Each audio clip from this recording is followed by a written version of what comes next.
Very hungry. It's Raya.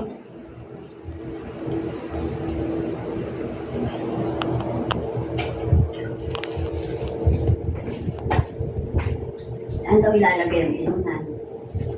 Ano, kukunin daw natin. Di babaon. Preserve sa bote. Hindi. Sa kanila pala. Eh sabi ko, hindi pa ako makakapaghugas niyan. Ano ko na ko. Dapat siya nga talaga. Hugasan ng asin. Tsaka ibabaon sa lupa. Eh, katulad din natin. Yung. Si tatay pala dapat na. Pero dinadasalan pa rin kasi nila yan eh. Hawakan na. Kahit bata. Ganyan na. Dapat, maanihin ganyan. Ganyan na.